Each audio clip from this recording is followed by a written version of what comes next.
पर नक्ता कोके पे शानदार डांस, सब देख कर हैरान पैगाम। पूरी हैरानकुन वीडियो हम आपसे शेयर करने जा रहे हैं, इसलिए वीडियो को एंड तक लाजमी देखें। बेटी की शादी पर डांस, कैदी नंबर 804 की धूम। जैसा कि आप लोगों को पता है कि नक्ता कोका गाना वायरल होने के बाद हर कोई इस गाने पर डांस करके ये मैसेज दे रहा है कि हम सब इमरान खान के साथ हैं। मरियम नवाज और बिलावल भुट्टो चाहे जितने भी जलसे कर लें, पर इनके जलसे पर आने वाले लोग भी गो नवाज गो के नारे लगा रहे हैं और पीटीआई के झंडे लहरा रहे हैं। इमरान खान ने पाकिस्तान के एक एक बच्चे, बूढ़े, जवान को जगाया है और यही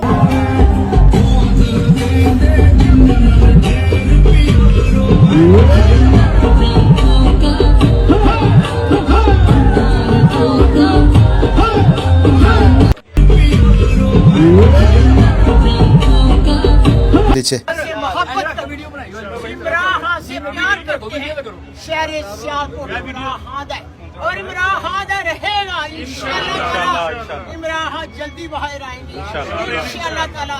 वक्त बदलते, दिन बदलते, हर रात इमरान खान की मोहब्बत रोज बरोज बढ़ती जा रही है। पीडीएम हुकूमत जितना भी जोर लगा ले, अवाम के तो भी आपका किरदार हमारे सामने। आपने शोहरत और पैसे को बहुत छोटी उम्र में देखा, तो उसका कोई लालच आपके अंदर नहीं। 3 लीडर बन चुके हैं और ज्यादा दिन तक ये इतने मकबूल तरीन लीडर को जेल में नहीं रख सकते। जैसे ही ये वीडियो वायरल हुई तो कप्तान के चाहने वाले कमेंट सेक्शन में इमरान खान के लिए, तो दोस्तों अगर आप भी खान साहब के सपोर्टर हैं तो कमेंट सेक्शन में जरूर इमरान खान हदीस लिखें। Thanks for watching. फिर मिलते हैं एक नई अपडेट के साथ। वीडियो पसंद आए तो लाइक करें और इस चैनल को सब्सक्राइब कर लें।